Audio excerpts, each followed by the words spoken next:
Hello and welcome to the TextSet Design Microcredential course, Module 1, Introduction to Text Complexity.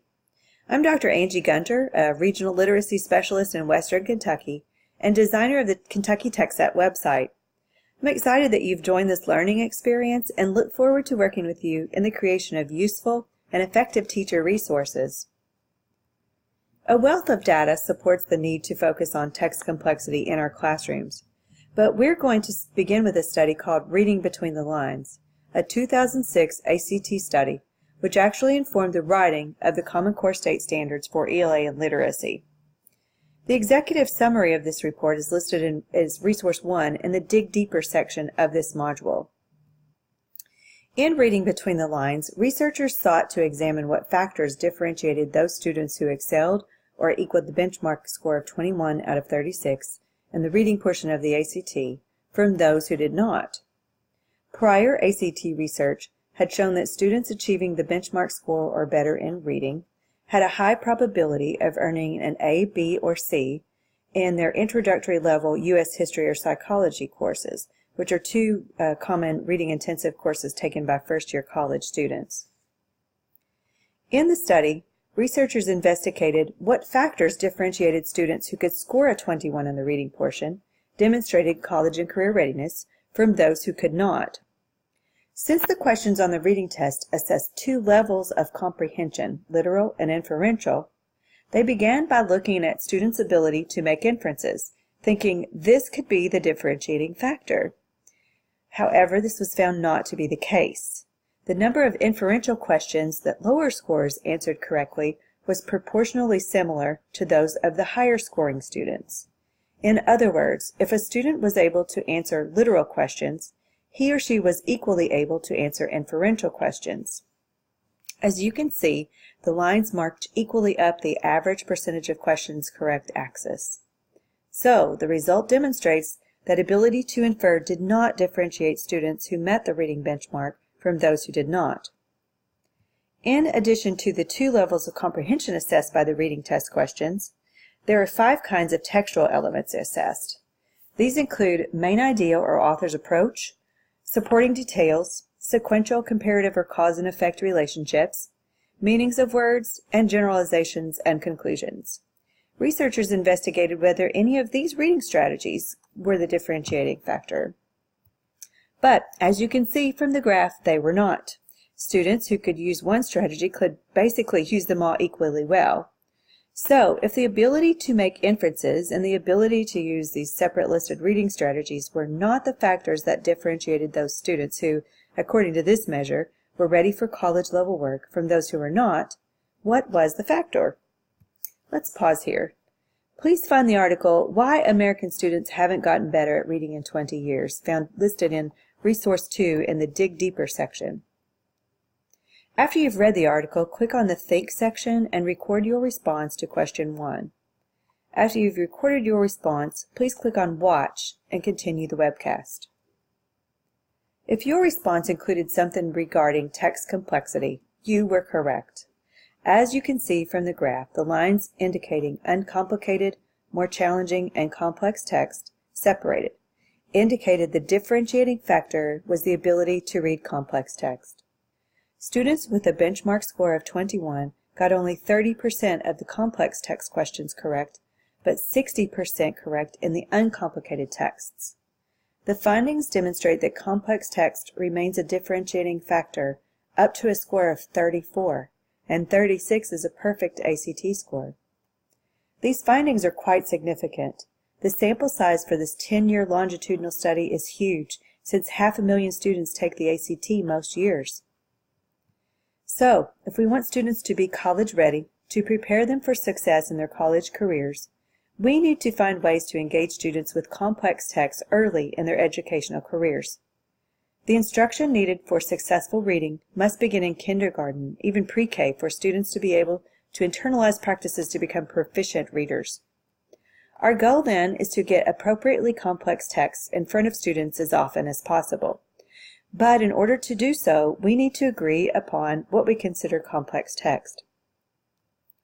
Let's take a look at portions of an article that have been converted to a 3rd grade, 5th grade, and 7th grade Lexile level using the website Newsela. This article is listed as Resource 3 in the Dig Deeper section of this module. In order to determine what makes text complex, we are going to compare the samples of writing. Please read the 3rd grade version in the first column and then the 7th grade version in the 3rd column. In response to question 2 in the Think section of this module, list the attributes you notice in the 7th grade version that are missing or less advanced in the 3rd grade version. When you've entered your list, return to Watch to continue this webcast. You probably pointed out these differences. First, there's more vivid descriptive vocabulary included in the 7th grade version. The first paragraph uses quite a bit of sensory detail to clearly illustrate the processes that are occurring in the spring. There's also more content-specific Tier 3 terminology presented in the 7th grade version. Just in this small section, you can see the words vernal, evaporating, ecosystems, inhabitants, none of which appear in the 3rd grade version. The 7th grade version includes supporting evidence, including statistics and quotations from experts in the field. Not all details are concrete, however. This version includes references to underdogs and uses the idiom go to bat to convey information to the audience. In fact, later in the article, there's an allusion to Frodo from Lord of the Rings. Consider how the use of not only upper-level content-specific vocabulary, but also of these abstract references, how they would lend themselves to the complexity of the text. We've just spent a few minutes discovering what researchers have spent considerable time studying, and the resulting list is a product of these. Reading through the list and comparing it to the features we've previously discussed reveals that we've hit on several of the same indicators. Features 2, 6, and 10 could connect to section headings, as we saw in the 3rd grade, less complex version, but were absent in the more complex 7th grade version. Those headings tell readers, here's what you're getting ready to read, which makes it easier for students. It should be noted that number 8, uncommon vocabulary, is by far the feature that increases complexity of the text for students. Knowing that providing students with and helping them access complex text is the best way we can prepare students to be college ready, this essentially is a list of what we should be looking for when we are selecting reading for our students. Well, Dr. Gunter, you may say, not all of my students are going to go to college, and I get that. Many of my students plan to work on their family farms or in a grocery store or a big box store or a factory, or they were going to attend tech school or be welders or plumbers or join construction crews. And so I just Googled information for how to apply for government housing, and the first article I came to was this one. I entered the text of the article into the Lexile Analyzer and found that it was a 14 to 1500 Lexile, which is equivalent to beyond 11th and 12th grade level bands, which are 1185 to 1385. So, exposing students to and teaching them how to navigate complex text prepares them not only to be college ready, but also career and community ready. I always think about the difficulties I and many of my coworkers experience every year when we're presented with the health insurance options. I would love to go to Human Resources and ask for an adapted version of the healthcare plan document, but there is no such thing. The first 2 bullets of this slide are important. Students need to learn to decipher complex text, and giving them only simplified versions of text is not teaching them the valuable skills they will need. But I really want to emphasize that 3rd bullet here. There is no evidence that struggling readers grow by reading simpler texts.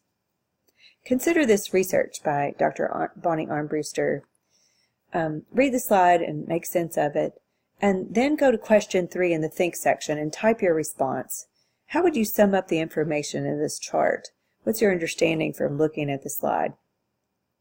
When you've recorded your response, return to Watch to continue this webcast. Sometimes the phrase cognitive level is confusing, so consider it as what we think of when we think of IQ. The higher my level, the fewer times I will have to come into contact with a word to learn that word. Students with the lowest cognitive abilities need to see words almost 3 times more than those at the high end of the spectrum. This research has some big implications for educators. Consider what happened when we created a third grade simplified version of the ecosystems text.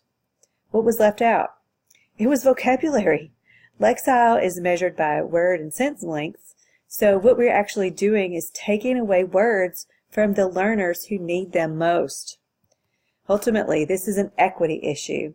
If we are taking away words from the students who most need them, we are not preparing them for success in the future. If people cannot read employment contracts or rental agreements or credit card applications effectively, they're dependent upon others to decipher or translate for them, putting them in jeopardy of being taken advantage of. Dr. Timothy Shanahan, past president of the International Literacy Association and currently a distinguished professor emeritus at University of Illinois at Chicago, is a renowned literacy expert. Let's listen to his words regarding the use of complex text. Then record your response to Dr. Shanahan's words in question 4 in the Think section, and return to watch when you're finished.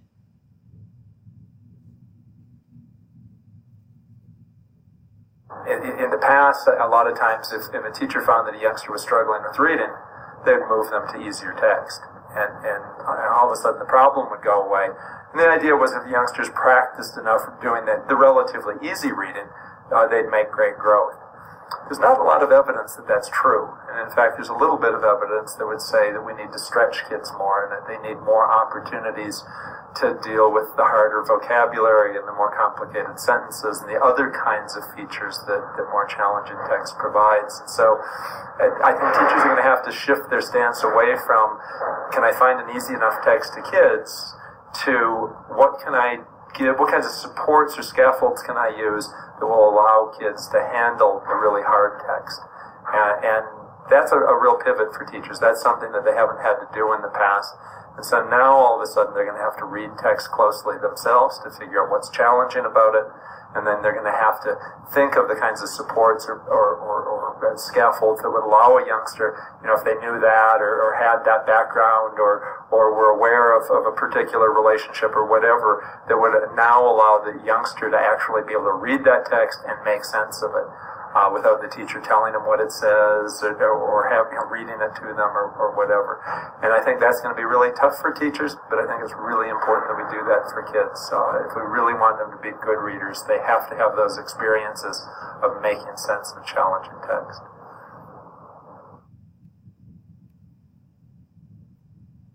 Teaching all students using complex text presents some challenges to educators, and the most frequent questions are, how do we evaluate text complexity? How do we help students access complex text? And where are some great resources to find complex text? In Module 2, we'll take a deep dive into evaluating text complexity and provide some tools to help educators make meaningful decisions regarding selections of texts. As a conclusion to Module 1, we are providing an intriguing report entitled The Problem with Finding the Main Idea, listed as Resource 4 in Dig Deeper, and a companion reading entitled How Do I Teach Main Idea by Dr. Shanahan. Pairing these two texts helps clarify the difference between strategy-specific teaching and the systematic building of knowledge we are working toward with this text set project.